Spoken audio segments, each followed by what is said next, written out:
Assalamualaikum warahmatullahi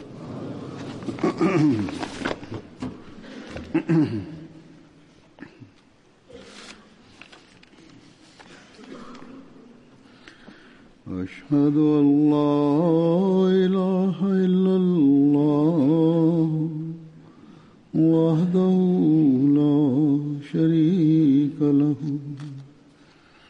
وأشهد أن محمدا عبده ورسوله أما بعد فأعوذ بالله من الشيطان الرجيم بسم الله الرحمن الرحيم الحمد لله رب العالمين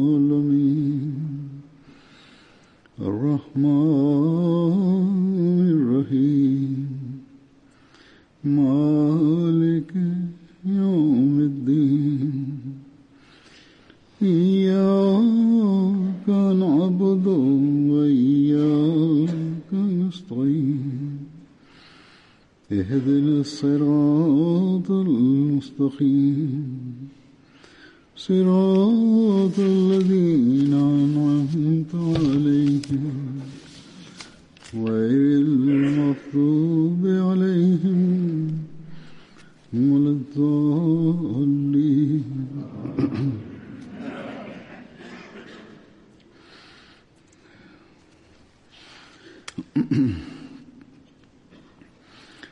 Kunjungan ke beberapa negara, saya telah menyampaikan perihal riwayat hidup para sahabat Rasulullah SAW yang ikut serta pada Perang Badar.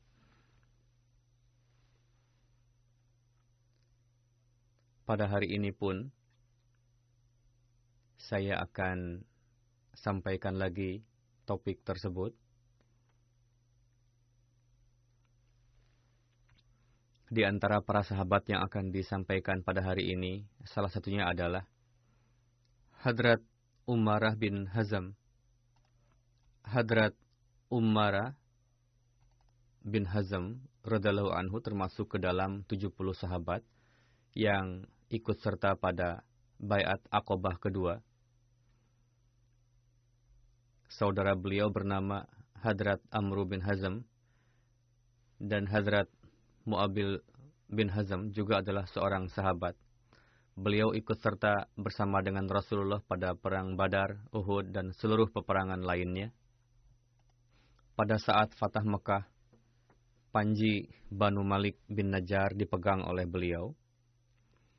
Pasca hijrah,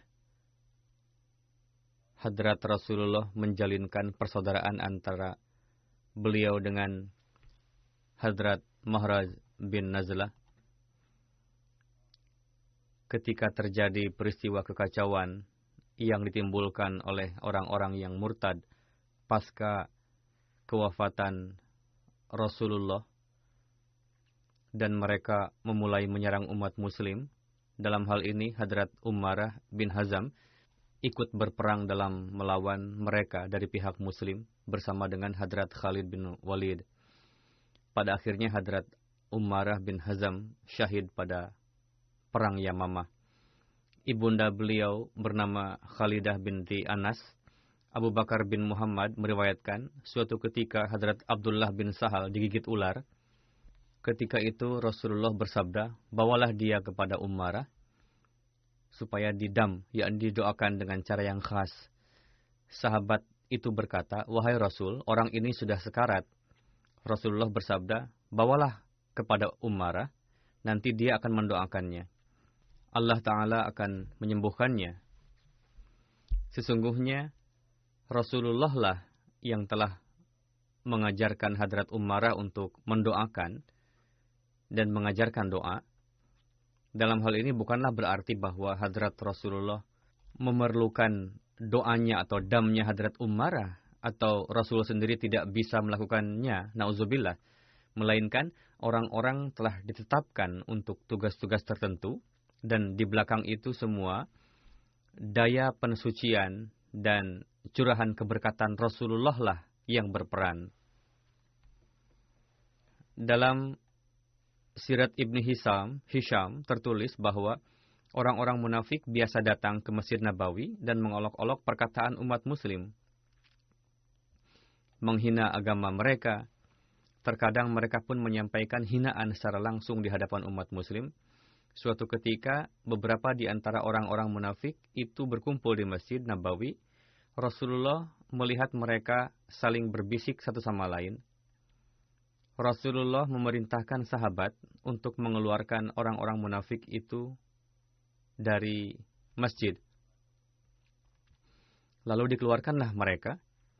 Hadrat Abu Ayyub menghampiri Umar bin Qais yang berasal dari Banu Ghanam bin Malik bin Najjar, yang pada masa jahiliyah sebagai pengawas patung-patung. Sahabat tersebut memegang kaki munafik itu, lalu menyeretnya keluar masjid. Ketika diseret, dia terus mengatakan, "Wahai Abu Ayyub, apakah kamu akan mengeluarkanku dari majelis Banu Salabah?" Lalu sahabat tersebut menghampiri seorang munafik lainnya, Rafi bin Badi'ah, dari Banu Najjar, kemudian mengikatnya dengan kain cadar, ditarik dan dikeluarkannya dari masjid setelah ditampar satu kali. Hadrat Abu Ayyub mengatakan, "Wahai orang-orang munafik, semoga kamu dilaknat. Enyahlah kamu dari masjid Rasul." Hadrat Umarah bin Hazm menghampiri seorang munafik lainnya bernama Zaid bin Amru, lalu memegang janggutnya dan menyeretnya keluar masjid. Lalu Hadrat Umarah memukulkan kedua tangannya dengan keras ke dadanya sehingga terjatuh. Orang munafik itu berkata, "Hai Umarah, kamu telah melukaiku." Lalu Hadrat Umarah berkata, "Wahai orang munafik, semoga Allah membinasakanmu. Azab yang telah Allah siapkan untukmu itu lebih keras dari ini. Lain kali, jangan sekali-kali mendekati Masjid Rasul lagi." Pada saat perang Tabuk, ketika Rasulullah berangkat ke medan Tabuk, di jalan unta betina Rasulullah bernama Quswa hilang. Para sahabat pergi mencari unta Rasul. Saat itu Rasulullah bersama dengan Hadrat Umarah bin Hazam, sahabat yang ikut pada Bai'at Aqabah kedua dan Perang Badar, seperti yang telah disampaikan tadi. Saudara Hadrat Amru bin Hazam juga. Perawi meriwayatkan, dalam tandu yang terletak di atas unta Hadrat Umarah, terdapat Zaid bin Salat, yakni termasuk ke dalam kelompok yang berada di dalam tandu. Zaid berasal dari kabilah Banu Qainqa, yakni seorang Yahudi yang masuk Islam namun bersifat munafik orang itu.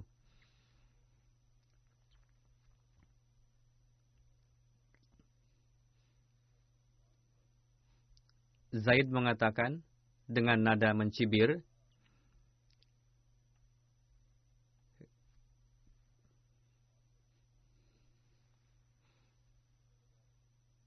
ketika Muhammad mendakwakan sebagai nabi, dia bersikap seolah-olah bersih dari kesalahan dan memberitahukan kabar dari langit kepada kalian. Padahal dia sendiri tidak tahu kemana untanya menghilang. Saat itu Umarah berada di dekat Hadrat Rasulullah dan kabar olok-olokan tadi sampai kepada Rasul dengan suatu perantara atau Allah yang mengabarkan langsung kepada beliau. Lalu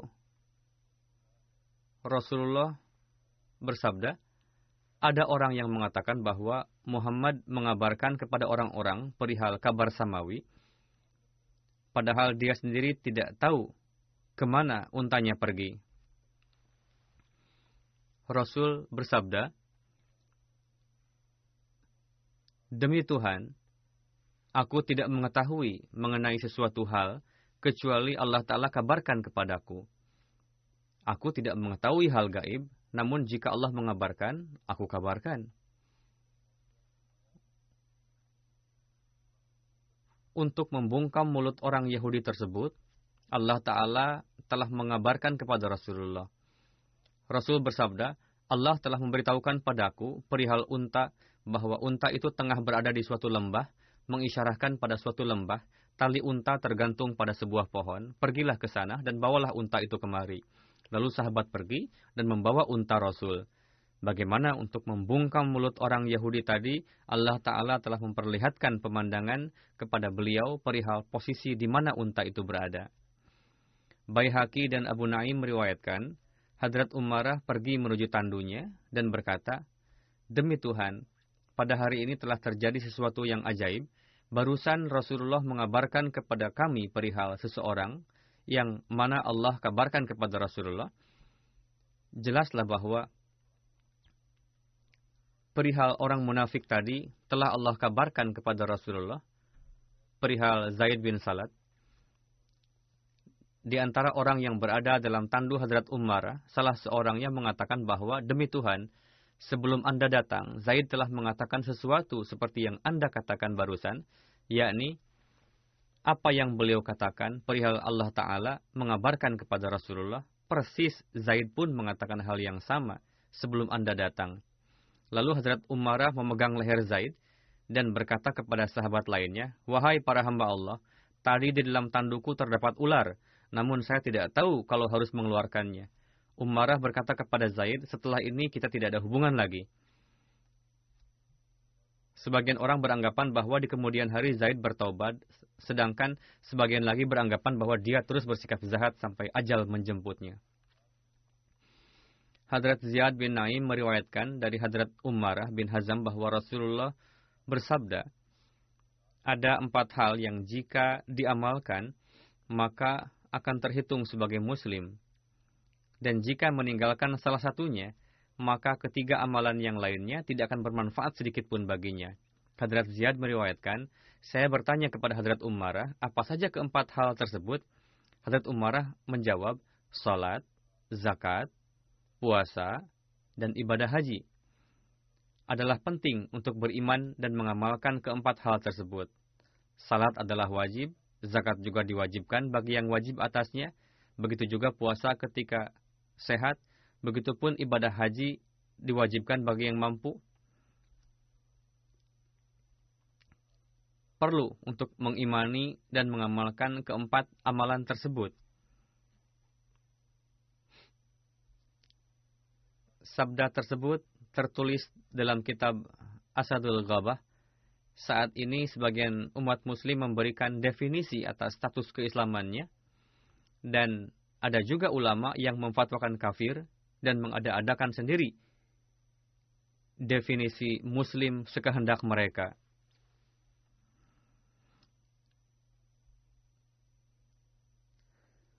Sahabat kedua adalah Hadrat Abdullah bin Mas'ud radhiyallahu anhu.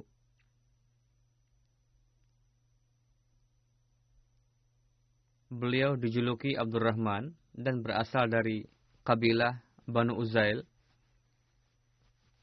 Ibunda beliau bernama Ummi Abd. Beliau wafat pada tahun 32 Hijri. Ayahanda beliau bernama Mas'ud bin Ghafir. Hadrat Abdullah bin Mas'ud tergolong sahabat awalin. Ketika saudara ipar Hadrat Umar, yakni suami dari Hadrat Fatimah binti Khattab yang bernama Hadrat Sa'id bin Zaid masuk Islam, saat itu juga Hadrat Abdullah bin Mas'ud bai'at, dan bai'at sebelum Rasulullah masuk ke Darul Arqam, yakni tempat yang dibuat sebagai tempat untuk berkumpul umat muslim di Mekah. Hadrat Abdullah bin Mas'ud meriwayatkan, saya adalah orang ke-6 yang bai'at masuk Islam. Saat itu di muka bumi ini belum ada yang bai'at selain kami berenam. Beliau menuturkan kisah bai'atnya, ketika saya sampai pada usia dewasa, yakni usia ketika mampu mengenali dan membedakan dengan baik sesuatu, suatu ketika saya tengah menggembala kambing milik Uqbah bin Mu'id. Hadrat Rasulullah beserta dengan Hadrat Abu Bakar menghampiri saya. Beliau Shallallahu Alaihi Wasallam bersabda, "Nak, apakah kamu menyimpan susu?" Saya menjawab, "Ya, namun itu merupakan amanah. Saya tidak dapat memberikannya." Sejak kecil beliau sudah berfitrat baik rupanya. Hadrat Rasulullah bersabda, "Bawalah kambing yang tidak bisa memberikan susu."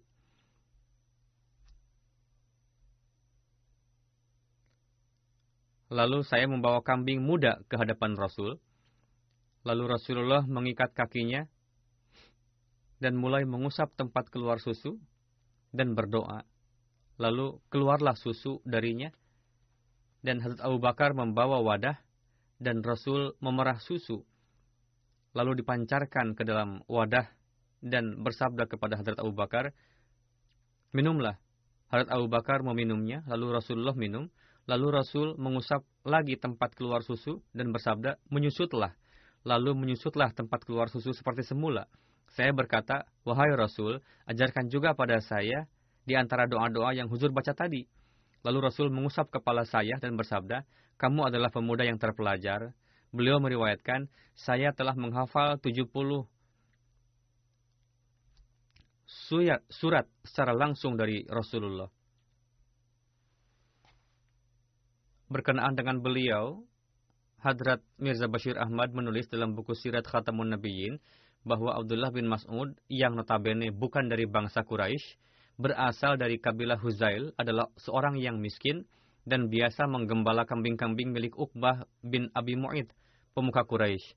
Setelah masuk Islam, melewati hidupnya bergaul dengan Rasulullah SAW, sehingga menjadi seorang ulama besar. Pondasi fikah Hanafi kebanyakan bersumber dari sabda dan ijtihad beliau radhiyallahu anhu.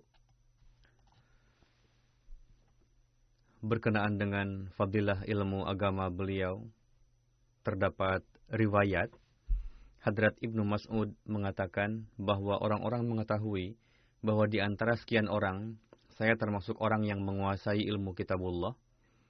Tidak ada surat atau ayat dalam Al-Quran yang tidak saya ketahui di mana dan kapan turunnya. Abu Wail, seorang perawi, mengatakan, tidak ada yang mengingkari pernyataan yang disampaikan oleh Hadrat Abdullah bin Mas'ud tersebut. Di antara 4 nama sahabat yang direkomendasikan oleh Rasulullah untuk mempelajari Al-Quran darinya, salah satunya yang teratas adalah Hadrat Abdullah bin Mas'ud. Dalam buku pengantar untuk mempelajari Al-Quran, Hadrat Muslim Maud bersabda, karena kecintaan orang untuk menghafal Al-Quran semakin tinggi dalam diri orang-orang, untuk itu Rasulullah menetapkan satu kelompok guru Al-Quran. Mereka menghafal seluruh Al-Quran dari Rasulullah dan mengajarkannya kepada orang lain. Keempat orang tersebut adalah ustadz unggulan yang tugasnya mempelajari Al-Quran dari Rasulullah dan mengajarkannya kembali kepada orang-orang.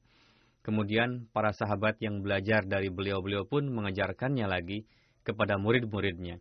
Daftar nama keempat guru itu adalah Abdullah bin Mas'ud, Salim Maula bin Abi Huzaifah, Mu'adz bin Jabal, dan Ubay bin Ka'ab.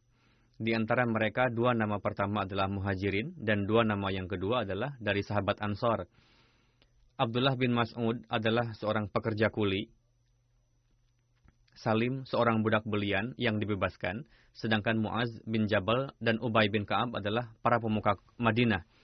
Seolah-olah Rasulullah memperhatikan seluruh grup dari setiap grup ditetapkan korinya. Terdapat dalam hadis bahwa Rasulullah bersabda,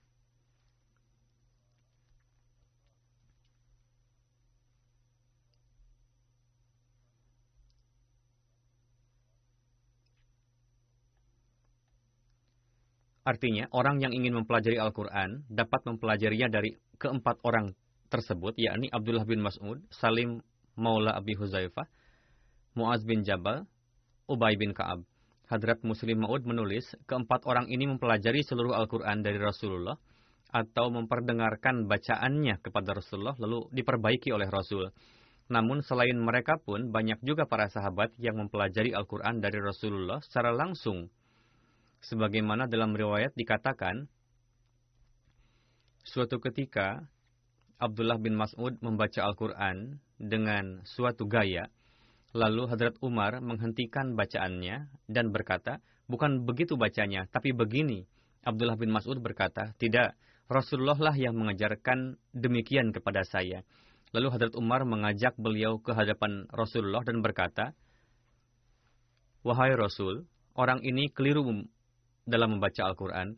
Rasul Karim SAW bersabda, Abdullah, coba bacakan.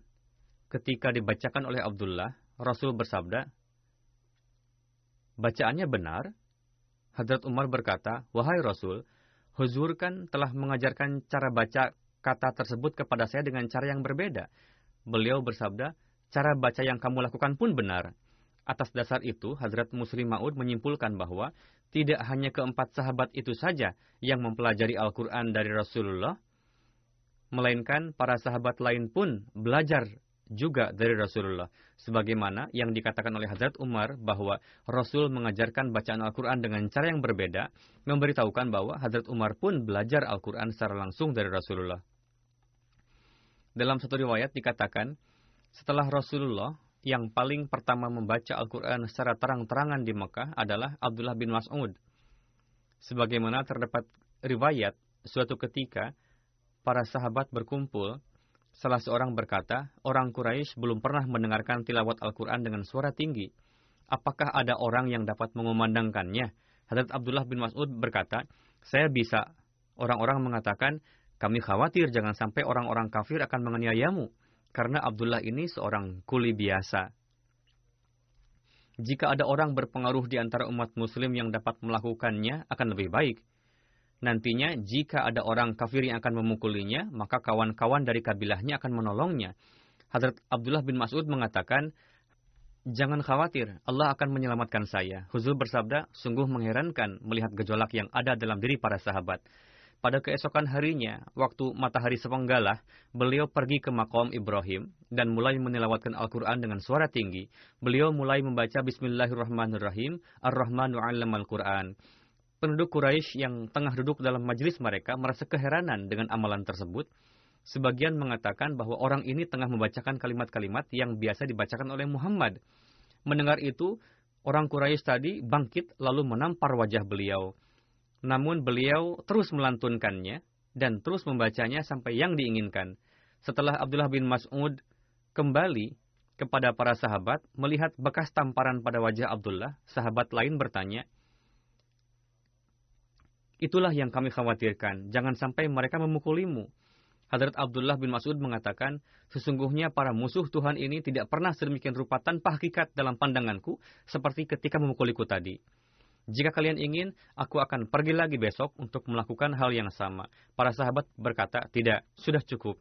Kamu telah memperdengarkan sesuatu yang tidak ingin mereka dengar. Setelah baiatnya Hadrat Abdullah bin Mas'ud, Hadrat Rasulullah mengajaknya tinggal dekat beliau. Beliau radhiyallahu anhu selalu mengkhidmati Rasulullah. Nabi Karim bersabda kepada beliau, kapanpun kamu mendengar panggilanku, dan pardah dalam kondisi tidak tertutup, masuklah tanpa harus meminta izin. Huzur bersabda, jika pardah di rumah tengah tertutup, janganlah masuk tanpa izin. Sebaliknya, jika pardah terbuka, pintu terbuka, dan kamu mendengar panggilanku, masuklah tanpa perlu minta izin ke rumahku. Artinya, saat itu tengah tidak ada wanita. Beliau radhiyallahu anhu selalu membantu Rasulullah mengerjakan pekerjaan rumah seperti memakaikan sepatu. Kapanpun diperlukan untuk menemani perjalanan, diajaknya. Ketika Rasulullah mandi, beliau terus berdiri menutupi dengan pardah. Di antara para sahabat, beliau dijuluki dengan Sahibus Siwak. Berdasarkan riwayat lainnya, beliau disebut Sahibus Siwak, Sahibul Wasad, dan juga Sahibun Na'lain. Hadrat Abdullah bin Mas'ud adalah penjaga rahasia Rasul. Selalu memasangkan kasur untuk Rasul, membawakan siwak dan na'lain Rasul. Istilah bahasa Arab ini artinya pemasang alas tidur, pembawa miswak, dan orang yang membantu untuk berwudu dan mandi. Sahibus Sawad, karena beliau biasa memasang alas tidur untuk Rasulullah. Sahibun Na'lain karena beliau biasa menyiapkan dan memperbaiki terompah beberkat Rasul, juga menyiapkan air untuk wudu. Jika Rasul melakukan safar dengan beliau, maka beliaulah yang melakukan tugas-tugas tersebut. Diriwayatkan oleh Abu Malih bahwa ketika Rasul mandi, Hadrat Abdullah bin Mas'ud biasa memasangkan pardah untuk Rasul, dan ketika Rasul tidur, beliau biasa membangunkan Rasulullah. Ketika melakukan safar bersama Rasul, beliau selalu membawa lengkap peralatan. Hadrat Abu Musa meriwayatkan, ketika kami baru datang dari Yaman, kami beranggapan bahwa Hadrat Abdullah bin Mas'ud adalah termasuk ahli bait, keluarga Rasul. Karena Hadrat Abdullah bin Mas'ud dan ibunda beliau sering keluar masuk rumah Rasulullah. Hadrat Abdullah bin Mas'ud ikut serta dalam kedua hijrah, yakni pada hijrah ke Habsyah dan Madinah.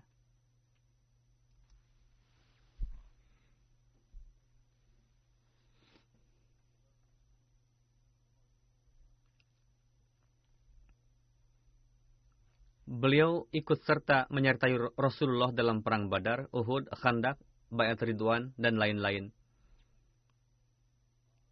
Pasca kewafatan Rasulullah, beliau pun ikut serta pada perang Yarmuk. Beliau juga termasuk di antara para sahabat yang semasa hidup telah dikabarkan oleh Rasulullah akan masuk surga. Dalam mengakhiri kehidupan Abu Jahal pun, Hadrat Abdullah bin Mas'ud memiliki peran. Diriwayatkan oleh Hadrat Anas, ketika berakhirnya perang Badar, Hadrat Rasulullah bersabda, apakah ada yang bisa memberikan kabar yang benar mengenai Abu Jahal? Lalu Hadrat Abdullah bin Mas'ud pergi dan mendapati Abu Jahal tengah terluka parah dan sekarat di medan perang. Dua pemuda putra Afra lah yang telah membuatnya seperti itu. Sambil memegang janggutnya, Hadrat Abdullah bin Mas'ud berkata, apakah kamu yang bernama Abu Jahal? Dalam kondisi demikian pun Abu Jahal menjawab dengan nada sombong. Dia mengatakan, apakah kamu pernah membunuh seorang pemuka yang lebih hebat dariku? Diriwayatkan oleh Sahih Muslim, riwayat pertama dari Bukhari. Dalam riwayat Sahih Muslim tertulis, Hadrat Abdullah bin Mas'ud memegang janggutnya dan berkata, apakah kamu Abu Jahal? Abu Jahal menjawab, apakah sebelum ini kamu pernah membunuh seorang pembesar sepertiku?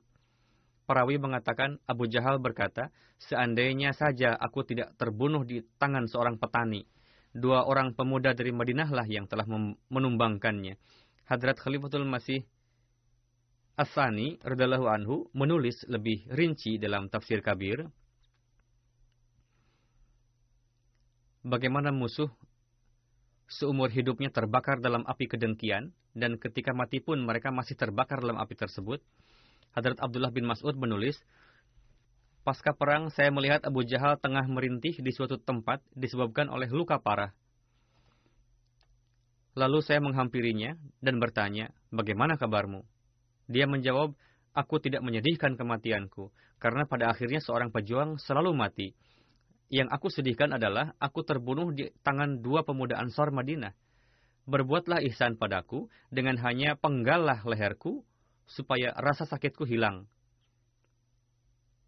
Namun tolong sedikit sisakan panjang leherku, karena leher para jenderal biasanya disisakan panjang ketika dipenggal. Hadrat Abdullah bin Mas'ud berkata, aku tidak akan pernah membiarkan hasrat terakhirmu ini terpenuhi. Untuk itu, aku akan penggal lehermu mendekati dagu, dan memang beliau melakukannya seperti itu. Hadrat Muslim Ma'ud menulis, coba perhatikan betapa besarnya api kedengkian yang bergejolak dalam diri Abu Jahal. Sepanjang umur, dia diliputi rasa dengki karena segala keinginannya untuk menimpakan kerugian kepada Muhammad SAW tidak pernah berhasil.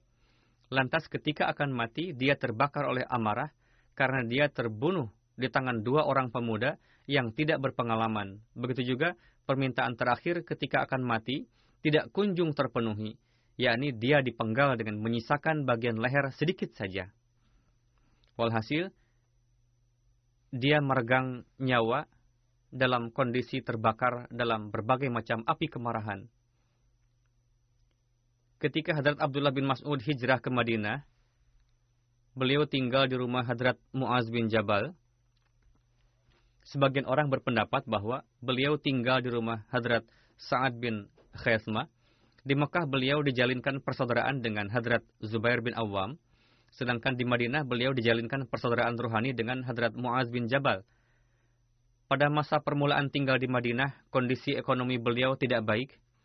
Sebagaimana ketika Hadrat Rasulullah memberikan fasilitas tempat tinggal untuk para muhajirin di dekat Masjid Nabawi,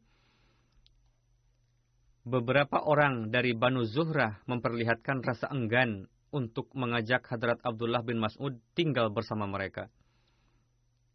Karena beliau adalah seorang tukang kuli yang miskin dan menganggap diri mereka kaya. Ketika Hadrat Rasulullah mengetahui hal tersebut, beliau memperlihatkan rasa gairatnya untuk sang khadim tersebut dan bersabda, "Apakah Tuhan mengutusku supaya kalian membeda-bedakan? Ingatlah bahwa Tuhan tidak akan mencurahkan kepada suatu kaum yang di dalamnya orang lemah tidak diberikan haknya." Lalu Rasul memberikan tempat pada Abdullah bin Mas'ud yang dekat dengan Masjid Nabawi, sedangkan Banu Zuhrah di tempat di pojok belakang masjid. Hadrat Abdullah bin Mas'ud meriwayatkan, suatu ketika Rasul bersabda padaku,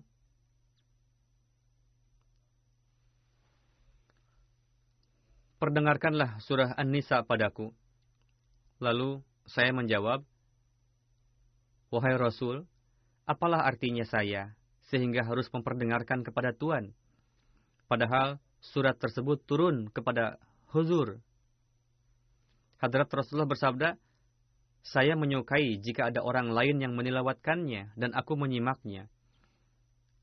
Lalu saya mulai membacanya, dan ketika tiba pada ayat,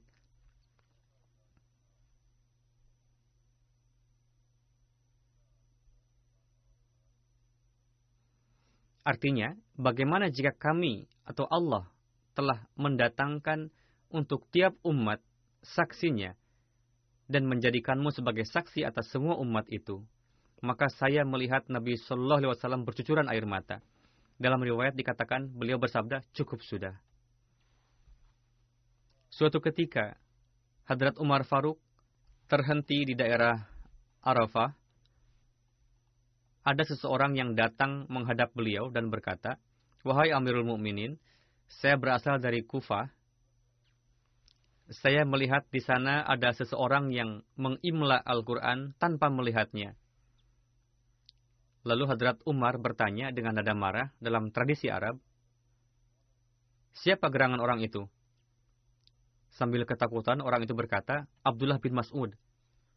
Mendengar nama beliau, amarah Hadrat Umar mendingin seperti semula.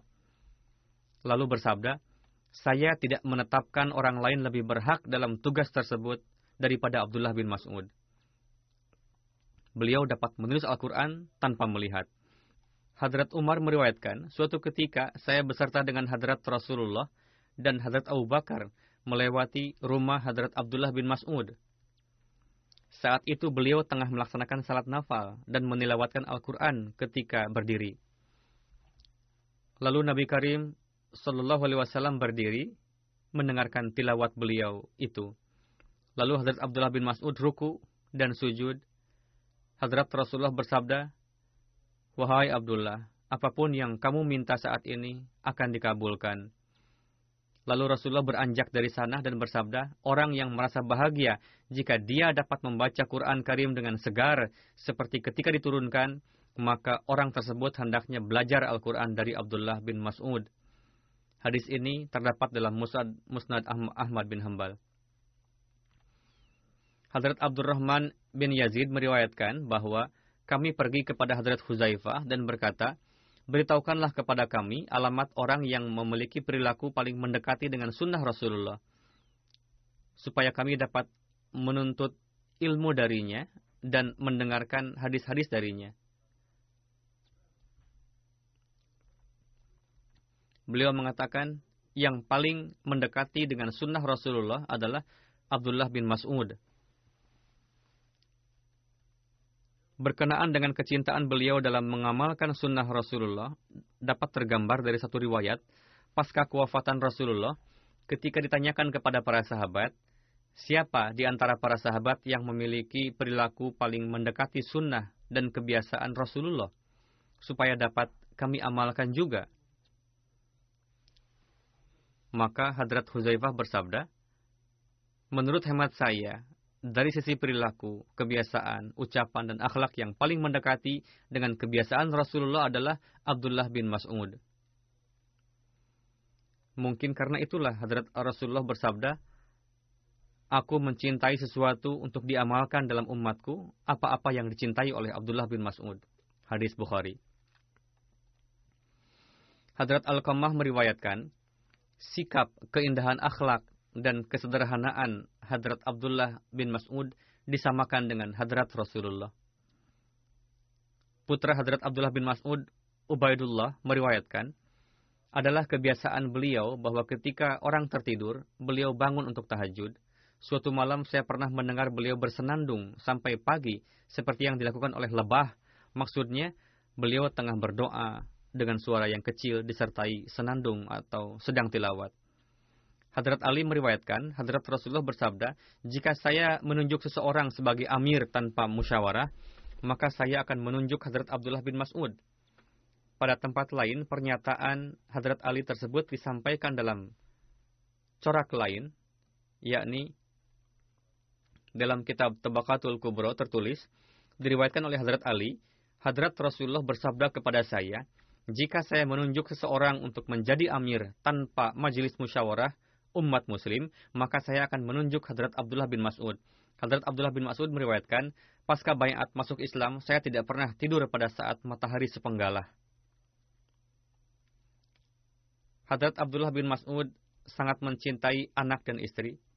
Ketika beliau memasuki rumah, biasanya beliau mengeluarkan suara dari tenggorokan dan berbicara dengan suara tinggi supaya orang rumah menjadi tahu. Istri beliau, Hadrat Zainab, meriwayatkan, suatu hari Abdullah masuk ke rumah. Saat itu ada seorang wanita tua tengah memakaikan jimat pada saya. Terkadang para wanita memiliki kebiasaan memasang jimat, mungkin tujuannya untuk mendapatkan keberkatan dan lain-lain. Istri beliau mengatakan, saya tahu bahwa suami saya tidak menyukai hal-hal demikian. Untuk itu, saya takut. Karena takut dengan beliau, lalu saya sembunyikan jimat tersebut di bawah ranjang. Lalu suami saya duduk di dekat saya. Setelah melihat leher saya, beliau bertanya, untuk apa benang ini? Apakah kamu memasangnya di leher? Saya jawab, ini jimat. Saat itu juga Abdullah bin Mas'ud mematahkannya dan membuangnya, lalu berkata, keluarga Abdullah bersih dari perbuatan syirik. Saya mendengar dari Rasulullah bahwa jimat adalah termasuk ke dalam perbuatan syirik. Istri beliau berkata, apa yang Anda katakan? Mata saya bengkak. Untuk itu saya biasa memesan jimat dari orang Yahudi. Terkadang mata saya merasa sakit dan bengkak lalu mengeluarkan air mata. Untuk itu saya gunakan ini dari orang Yahudi karena dengan memasangnya saya merasa lebih baik. Istri beliau mengatakan, Abdullah bin Mas'ud mengatakan pada saya bahwa semua itu adalah perbuatan syaitan. Doa Rasulullah ini cukup bagimu, yang berbunyi,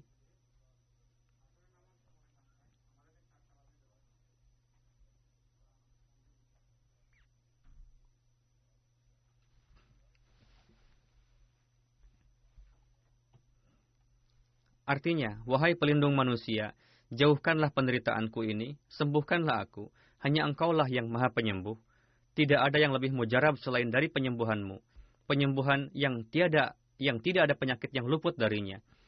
Perihal orang-orang yang pergi ke tempat para dukun atau sejenisnya, padahal mereka ini sepanjang hari menghirup ganja dan sejenisnya, tidak pernah salat, lalu orang-orang seperti itu dimintai jimat. Lantas kita mengatakan bahwa setelah mendapatkan jimat darinya jadi sembuh, atau mendapatkan karunia, atau mendapatkan anak, atau begini dan begitu. Riwayat Hadrat Abdullah bin Mas'ud ini merupakan jawaban bagi orang seperti itu. Suatu ketika Hadrat Abdullah bin Mas'ud pergi untuk menemui kawannya, Abu Umair. Kebetulan kawan tersebut tengah tidak ada di rumah. Hadrat Abdullah bin Mas'ud mengucapkan salam kepada istri Umair dan meminta air minum. Di rumahnya sedang tidak ada air minum.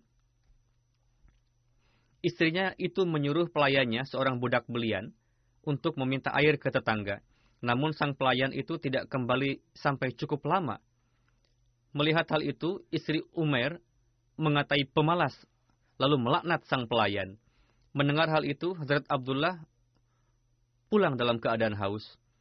Keesokan harinya, Abdullah bertemu dengan Abu Umair yang menanyakan kepada Hazrat Abdullah alasan kenapa pulang cepat tanpa minum air terlebih dahulu. Beliau menjawab, ketika istrimu melaknat pelayan itu, saya teringat pada sabda Rasulullah yang mengatakan, orang yang dilaknat, jika dia terbukti tidak bersalah, maka laknat tersebut akan kembali kepada yang mengucapkannya. Lantas saya berpikir, jika sang pelayan tidak bersalah, lantas kenapa pula aku harus menjadi penyebab atas kembalinya laknat tersebut? Untuk itu lebih baik saya pergi tanpa minum. Demikianlah rasa takut beliau pada Allah Ta'ala, yakni ketika ada sedikit saja kekhawatiran akan munculnya murka ilahi karena sesuatu hal, lalu mereka menghindarkan dirinya. Hadrat Abdullah bin Mas'ud bertubuh pendek dan kurus berwarna gandum, namun beliau biasa memakai pakaian yang baik, berwarna putih dan memakai wangi-wangian. Hadrat Talha meriwayatkan, beliau dapat dikenal dengan aroma wanginya. Hadrat Ali meriwayatkan, suatu ketika Hadrat Rasulullah memerintahkan Hadrat Abdullah bin Mas'ud untuk memanjat pohon untuk suatu tugas. Lalu, melihat tubuh yang secara zahir kurus, lemah dan berbetis kecil, para sahabat lainnya mentertawakan beliau. Melihat hal itu, Rasulullah bersabda, kenapa kalian tertawa? Timbangan kebaikan Abdullah pada hari kiamat akan lebih berat daripada gunung Uhud sekalipun.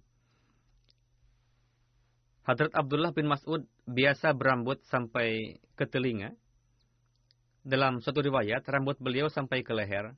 Ketika menunaikan salat, biasanya beliau memposisikan rambutnya ke belakang telinga. Zaid bin Wahab meriwayatkan, suatu ketika saya tengah duduk di dekat Hadrat Umar. Tidak lama kemudian datanglah Hadrat Abdullah bin Mas'ud.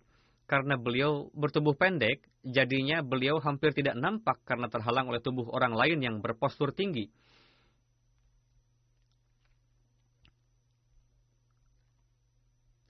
Ketika Hadrat Umar melihat beliau, tersenyum, lalu berbicara kepada Hadrat Abdullah sambil tertawa-tawa. Saat itu Hadrat Abdullah bin Mas'ud tetap berdiri supaya nampak oleh Hadrat Umar. Setelah Hadrat Abdullah beranjak dari tempat itu, Hadrat Umar melihat beliau dan terus memandangi dari arah belakang sampai Hadrat Abdullah bin Mas'ud hilang dari pandangan. Lalu Hadrat Umar bersabda, orang tersebut merupakan wadah besar yang dipenuhi dengan ilmu. Bagaimana makom keilmuan Hadrat Abdullah bin Mas'ud dapat diperkirakan ketika tiba saatnya kewafatan Hadrat Muaz bin Jabal dan saat menjelang akhir hayat beliau dimintakan nasihat, lantas beliau bersabda, ilmu dan keimanan memiliki satu makom. Barang siapa yang berusaha untuk meraihnya, maka dia akan berhasil. Lalu 4 nama sahabat yang alim dan mengamalkan ilmunya yang disebutkan oleh Hadrat Muaz bin Jabal untuk menimba ilmu darinya, salah satunya adalah Hadrat Abdullah bin Mas'ud. Sepeninggal Rasulullah, Hadrat Umar mengutus beliau ke Kufah untuk memberikan taklim dan tarbiyat sebagai murabbi, sedangkan Hadrat Ammar bin Yasir diutus sebagai gubernur, lalu menuliskan juga pesan untuk menulis Kufah bahwa kedua sahabat ini merupakan orang pilihan Rasulullah, orang khusus dan merupakan sahabat Badar. Ikutilah mereka dan taatlah pada perintahnya dan dengarkanlah perkataannya. Aku menganggap bagi kalian Abdullah bin Mas'ud lebih baik dari diriku sendiri. Ketika Hadrat Abdullah bin Mas'ud tengah sakit, pada saat-saat terakhir kehidupan, Hadrat Utsman pergi menjenguk beliau dan bertanya, apakah Anda ada keluhan? Beliau menjawab, jika Tuan menanyakan keluhan saya, maka saya mengeluh akan dosa-dosa saya, yakni betapa banyaknya dosa yang telah saya lakukan. Lalu Hadrat Utsman bertanya, apakah Anda menginginkan sesuatu? Beliau menjawab, Saya mengharapkan rahmat dan zat maha pelindung. Hadrat Utsman bertanya, maukah saya panggilkan tabib untuk Anda? Beliau menjawab, justru tabiblah yang telah membuat saya sakit. Yakni aku ridho di atas keridaan Allah yang telah turun padaku. Hadrat Utsman bertanya lagi, maukah saya tetapkan tunjangan untuk Anda? Beliau menjawab, saya tidak memerlukannya. Hadrat Utsman bertanya, itu akan berguna untuk putri Anda nanti. Beliau menjawab, apakah Anda meragukan bahwa putri-putri saya akan menjadi peminta-minta nantinya? Saya sudah memerintahkan putri-putri saya untuk selalu membaca surah Al-Waqiah setiap malam. Saya mendengar dari Rasulullah bahwa barang siapa yang setiap hari membaca surah Al-Waqiah di malam hari, dia sama sekali tidak akan pernah mengalami musibah kelaparan. Demikianlah kondisi ketawakalan dan sifat qanaah yang dimiliki oleh bintang-bintang yang berkilau itu. Salma bin Tawam mengatakan, ada seorang yang menemui Hadrat Abdullah bin Mas'ud, lalu menceritakan mimpinya, yakni, pada malam tadi saya melihat Anda dalam mimpi, dan juga Hadrat Rasulullah yang tengah duduk di atas mimbar yang tinggi, dan Hadrat Abdullah bin Mas'ud berada di bawah mimbar itu. Hadrat Rasulullah bersabda, wahai Ibnu Mas'ud, datanglah padaku, engkau telah menzahirkan ketiadaan perhatian sepeninggalku. Abdullah bin Mas'ud bertanya kepada orang itu, demi Tuhan, apakah kamu melihat mimpi seperti itu? Orang itu menjawab, ya. Lalu beliau berkata, apakah kamu datang dari Madinah untuk menyalatkan jenazahku? Artinya telah tiba saatnya kematianku. Selang beberapa masa setelah melihat mimpi itu, beliau wafat. Namun sebelum wafat, ketika Hadrat Utsman mendapatkan kabar bahwa Abdullah sakit, lalu Abdullah dipanggil dari Kufah ke Madinah. Penduduk Kufah meminta beliau untuk tetap tinggal di Kufah dan mengatakan juga bahwa kami akan menjaga Anda. Namun ketika tidak ada penyakit, mungkin Hadrat Utsman memanggil begitu saja. Saat itu nampaknya Hadrat Abdullah sehat, yakni ketika orang itu menceritakan mimpinya. Setelah itu terjadilah peristiwa tersebut, yakni Hadrat Utsman memanggil beliau dari Kufah ke Madinah. Meskipun penduduk Kufah menghendaki supaya beliau tetap tinggal di Kufah dan berjanji akan menjaga beliau, namun beliau berkata, perintah khalifah dan taat pada beliau adalah penting bagiku. Beliau pun mengatakan, akan terjadi kekacauan dan saya tidak menginginkan untuk menjadi penyebab kekacauan. Setelah mengatakan demikian, beliau berangkat menuju khalifah. Beliau wafat pada tahun 32 Hijri di Madinah. Hadrat Utsman memimpin salat jenazah beliau, lalu dikuburkan di Jannatul Baqi. Ketika wafat, beliau berusia 60 tahun lebih sedikit.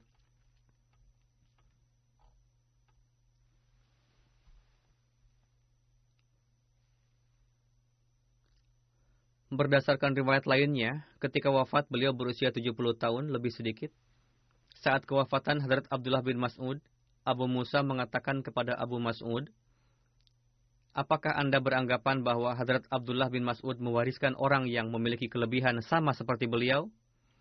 Hadrat Abu Mas'ud mengatakan, ketika kami tidak diizinkan untuk masuk ke rumah Hadrat Rasulullah SAW, saat itu Hadrat Abdullah bin Mas'ud selalu mendapatkan izin untuk masuk.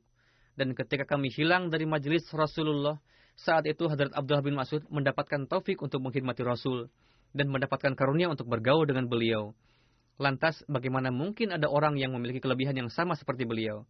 Hadrat Abdullah bin Mas'ud benar-benar disiplin dalam mengamalkan sunnah Rasul.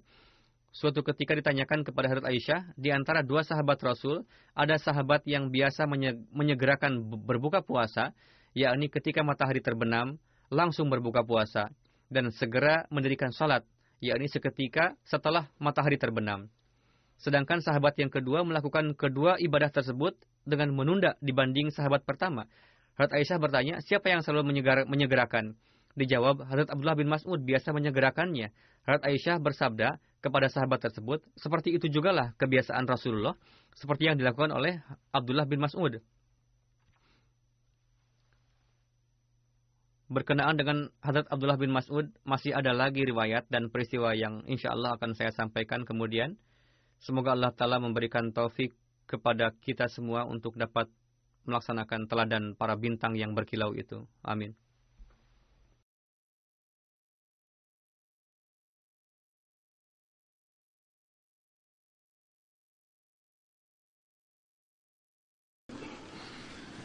الحمد